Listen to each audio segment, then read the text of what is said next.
Ladies and gentlemen, boys and ghouls, fiends of all ages, welcome back.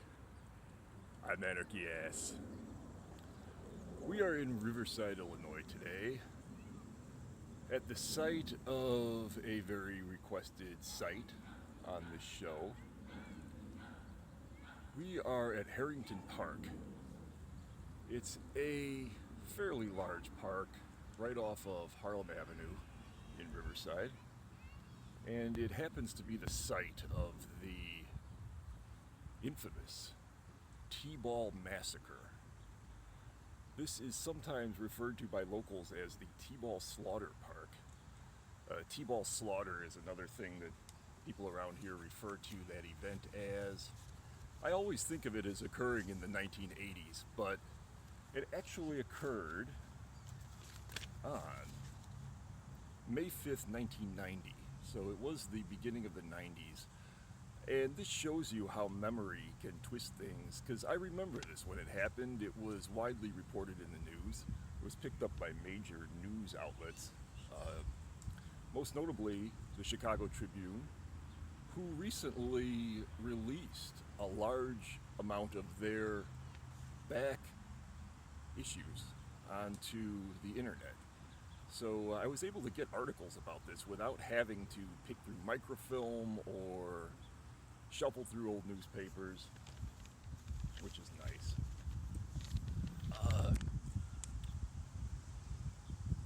Right behind the camera, which I will turn around. Oh, by the way, say hi to the co-host here, Monster Board. Monster Board likes going to places where people have died and staying at the exact spot. I was going to put him on the bench that's been replaced, that suffered the most casualties, but I did not. There were kids over there, ironically. I'm going to step out of the bleachers here for a minute and turn around. This baseball field behind me saw some very grisly deaths on May 5th, 1990, when a car jumped the curb over there on Harlem Avenue. It's off in the distance. You can see how far away Harlem Avenue is, and I want you to keep that in mind when I offer my own theories as to what happened here, because it's never been fully explained why this horrible massacre of children took place. The car jumped the curb, drove at a high rate of speed all the way to this baseball diamond and into the game. It first struck that bench that's in the dugout. This would be the dugout in which people's backs are facing to Harlem, so they didn't see the car approaching, apparently, which is amazing. And it struck 3 children on this bench. This is the bench, killing them. I want to get the facts straight, because a lot of people talk about what happened here and get the numbers wrong.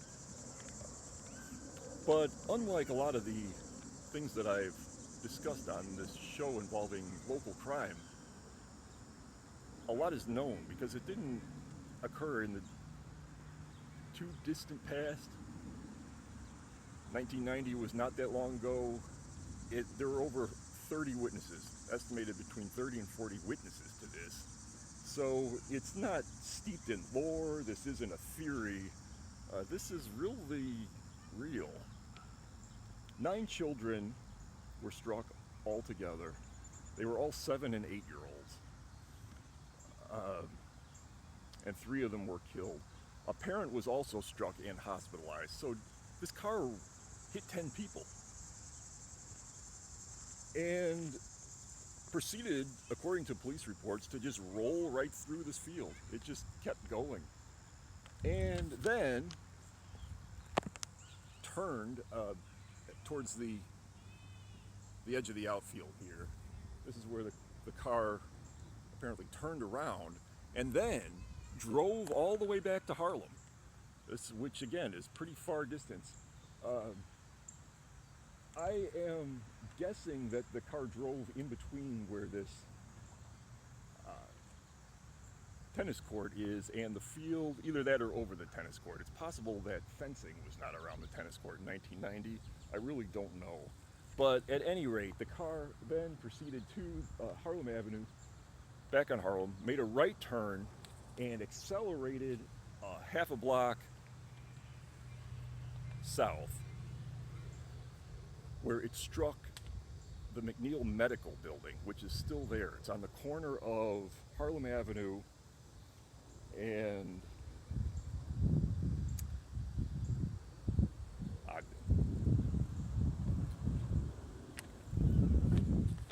As I said, there were 30 to 40 witnesses. The car used was a 1989 Cadillac Sedan DeVille, driven by one James J. Harasik.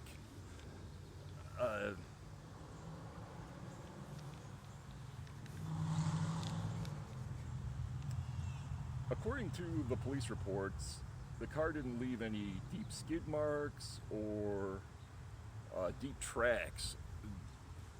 I guess it was still pretty dry out in May. Sometimes we get heavy rain around here at that time. Witnesses estimated the car's speed anywhere from 20 to 50 miles an hour at various times. So this guy was hauling ass. If you've ever seen a 1989 Caddy, it's not a small car. After crashing into the McNeil Medical Center, Harasik told police that he had just blacked out. That's what he told police. His lawyer promptly instructed him not to talk, so that's really the only statement he made. And I think that's revealing, because I will offer what I am almost positive happened here, and I don't think it's the official claim of him and his lawyer. According to him, he blacked out at the wheel. His car veered off of the road while he was unconscious, hit all these kids, killing them, and then turned around and went back to Harlem. This is all while he's unconscious. Then made a right turn onto Harlem and crashed into the medical building, all at a high rate of speed. His lawyer, Charles G. Levy, refused to discuss whether Harasik blacked out or not, but they did eventually use that in court as their defense. Medical tests after the accident showed that Harasik had not used alcohol or drugs. Now, this is also important. He was not tested for alcohol or drugs until he was in the hospital, which is amazing to me. The first thing you would think the police would do in a case like this is breathalyze. He had a broken elbow, so he could have walked. You could have even made him do a walk line breath test, something. Even a blood test would have been possible at that time. This is probably most revealing of all.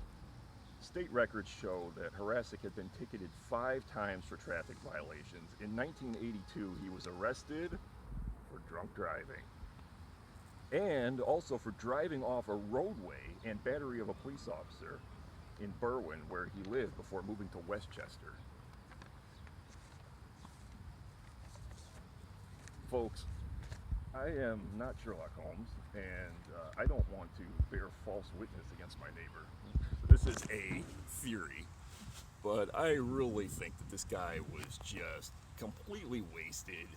Maybe he did black out for a second when he jumped the curb, but I think he probably came to when he was running over the kids, realized what was happening, and tried to flee the scene, which is why he turned his car around and accelerated out of here. We're talking, if you want to retrace the amount of ground that he covered, we're talking over 200 yards just in this park. I mean, this is longer than a football field to Harlem and back. And it's not a small distance to the medical center either. I think he turned onto Harlem, accelerated, he was completely wasted and hit the building, which is on the corner. He's probably trying to drive back onto Ogden to get back to Westchester, which is west of here. That's my theory as to what happened. I did a little research on Harasik because whenever people would tell me this story, they never seemed to know what happened to the killer, which was bizarre to me. I thought he would be notorious and well known in this area forevermore, but nobody seems to have known what happened to him. He used this ridiculous blackout excuse in court and got off. The police, in one of the most bumbling moves that I've seen since I investigated the Frank Nitti case, didn't breathalyze him. They couldn't prove that he was drunk. We all know that if you're intoxicated on alcohol and you wait long enough, you won't be intoxicated anymore, and there's no way to determine whether you had been drunk hours earlier or maybe even the next day. I don't know how long. The hospital finally, it dawned on the hospital that they should probably test him for alcohol. He was never tested by the police, which is insane. My only explanation for that is maybe they were so caught up in trying to get children to the hospital and figure out what happened that it just somehow slipped their mind, which that's no excuse. It really is the shoddiest police work I've ever seen in my life. Harasic was sued for $5 million by one of the parents. I don't know the outcome of that lawsuit, but I really think that if they had wanted more money, they should have just sued the police, because it was embarrassingly bad. Looking back on it as an investigator over decades later, I just shook my head, as I'm still doing it, how that was carried out. I did a little bit more research on the whereabouts of Mr. Harasic now, and found that he passed away. He actually didn't live much longer past the accident.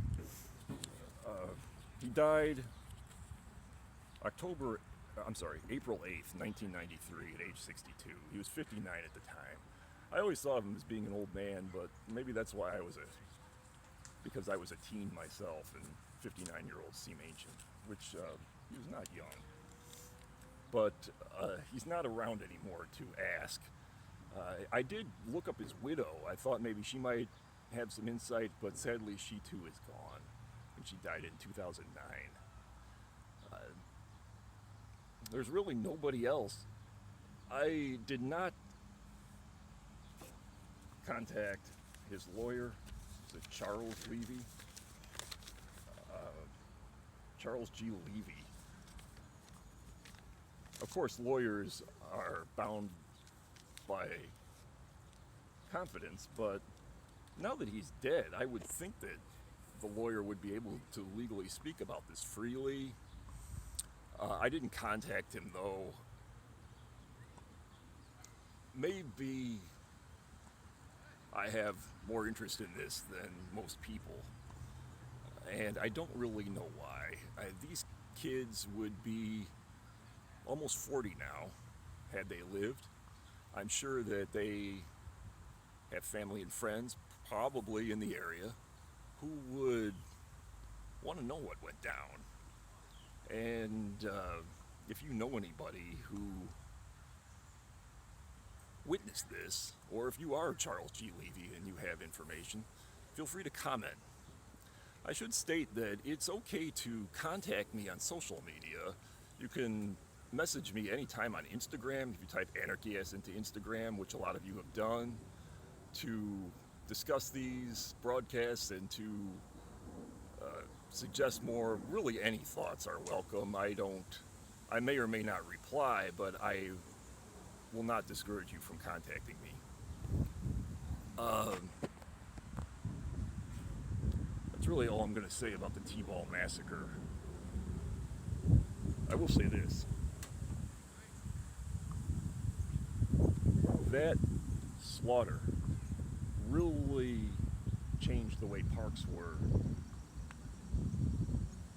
I don't want to say designed, but protected in this area. We're going to take a little walk over here. I want to show you some things about this park that were not here in 1990. Actually, one thing that was. And it wasn't just this park. After this horrible nightmare, the perimeter of this park was laden with these wooden posts that you can see behind me. These are approximately the size of railroad ties, and they're driven into the ground, and they're beveled. This is and some of them have these further things in between them. You can see how that goes around the perimeter of the park. These started popping up in parks all around this area.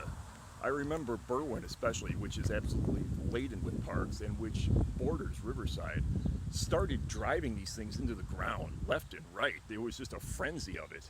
Trucks would pull up with them and they just started barricading. Over here you can even see they've put in these steel cables. This is to defend a park. I shouldn't laugh because I know the history of why this was done.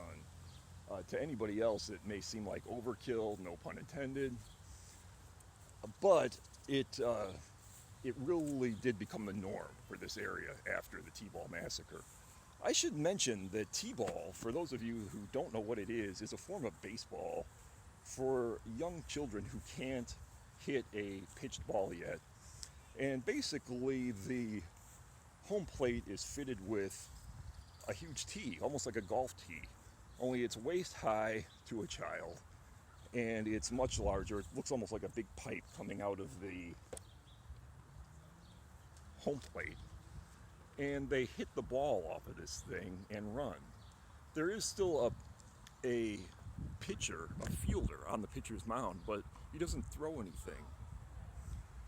And that shows you how young these kids were when their lives were literally cut down, and the horrible nightmare must have been for parents who were present. They had to watch this. There's one other thing I want to point out in this park that's of historical significance. It's not connected to the T-ball massacre, but it is connected to the history of this town. I don't know if it was left here deliberately or if they just have overlooked it over the years, but set in the ground, right here, these are the original cobblestone gutters of the street layout of Riverside that dates back to the 1860s. These are cut limestone blocks, and they are driven into the ground. Riverside originally had what is known as macadamized streets. Macadamized streets are a relic from the Victorian era. They are essentially pounded gravel. Gravel would be smoothed over a roadway, and then a steamroller would come in and crush it into the ground. And they were beveled so that hopefully nothing would accumulate on them. But at the edges, they had these cobblestone gutters. And this is where, you can see, this is where the street ends today. This is where it ended in the 1860s. It stretches for a very short distance. It goes all the way up to here. You can see at the edge of that tree is where it ends. So it's probably about 30 yards worth. But it is there, and it's the only place in this town where it is still there. So if you ever come out here, it's worth checking out if you like local history and landscape architecture, street layouts, that sort of thing. Ladies and gentlemen, this park has got an eerie feel to it to this day. You can feel it, the aura here, even if you've no idea as to what occurred here. But I know what occurred here, and now so do you. And I'm hoping that you'll join me next time, because I'm going to go to a place that's even more laden with death than this. I'm going to visit Chicagoland's only example of a mass grave. Yes, journeying to nearby Forest Park, Illinois, where we'll not only visit this mass grave, but I've unearthed some choice photos of the body pit before it was filled in, and the incredible story behind it. That's next time. And until then, I'm Anarchy Ass. Don't go playing no T-ball.